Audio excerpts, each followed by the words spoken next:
ধনী ভোটে দ্বিতীয়বারের জন্য লোকসভার স্পিকার নির্বাচিত হলেন ওম বিড়লা। দিল্লির আবগারি মামলায় অরবিন্দ কেজরিওয়ালকে গ্রেফতার করল সিবিআই। চলন্ত ট্রেনে মহিলার ব্যাগবন্দি এক শিশু, বিরাটি স্টেশনে তুলকালাম। দেশবাসীর বিক্ষোভে জ্বলছে আফ্রিকার ছোট্ট দেশ কেনিয়া। ভারী বৃষ্টিতে আবারও 10 নম্বর জাতীয় সড়কে ধস। ধনীভোটে দ্বিতীয়বারের জন্য লোকসভার স্পিকার নির্বাচিত হলেন ওম বিড়লা। ওম বিড়লাকে অভিনন্দন জানান প্রধানমন্ত্রী, লোকসভার বিরোধী দলনেতা রাহুল গান্ধী সহ বহু সাংসদ। आपको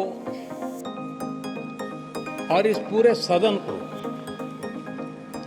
मेरी तरफ से मैं बहुत बहुत बधाई देता हूं।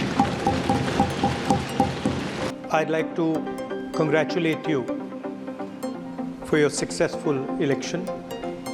For the second time that you have been elected, I'd like to congratulate you on behalf of the entire opposition, on behalf of the India Alliance. ইডির পর এবার সিবিআই।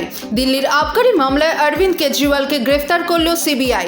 দিল্লির আদালত থেকে তাকে নিজেদের হেফাজতে নিল কেন্দ্রীয় তদন্তকারী সংস্থা। এর আগে এই একই মামলায় গ্রেফতার করেছিল ইডি। চলন্ত ট্রেনে মহিলার ব্যাগবন্দি এক শিশু, বিরাটি স্টেশনে তুলকালাম। শিশু পাচারের চেষ্টার অভিযোগে বিরাটি স্টেশনে উত্তেজনা। উত্তেজিত জনতাকে সরাতে পুলিশের লাঠিচার্জের অভিযোগ। কিছুক্ষণের জন্য অবরোধ করা হয় বিরাটি স্টেশন। এক শিশুকে ব্যাগে ভরে ট্রেনে নিয়ে যাচ্ছিলেন এক মহিলা, এমনটাই খবর। জিআরপি সূত্রে জানা গেছে, সন্দেহভাজন ওই মহিলাকে আটক করে জিজ্ঞাসাবাদ করা হয়। শিশুর পরিচয় জানার চেষ্টা চলছে। দেশবাসীর বিক্ষোভে জ্বলছে আফ্রিকার ছোট্ট দেশ কেনিয়া। মূল্যবৃদ্ধির বিরুদ্ধে রাজধানী নাইরোবি সহ দেশের বিভিন্ন শহরের রাস্তায় প্রতিবাদী মানুষের ঢল।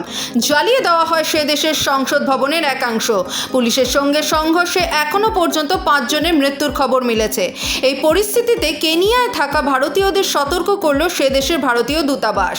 প্রয়োজন ছাড়া বাড়ির বাইরে বার না হওয়ার পরামর্শ দেওয়া হয়েছে। একই সঙ্গে উত্তপ্ত এলাকা এড়িয়ে চলার পরামর্শ দেওয়া হয়েছে। দক্ষিণ যখন একটু বৃষ্টির অপেক্ষায় দিন গুনছে, উত্তরে তখন বৃষ্টি থামতেই চাইছে না। এক নাগাড়ে ভারী বৃষ্টিতে আবারও 10 নম্বর জাতীয় সড়কে ধস। কালিম্পংয়ের লিখুভিরের কাছে ধস নামে। এর ফলে শিলিগুড়ি গ্যাংটক সড়ক পথে যান চলাচল বন্ধ।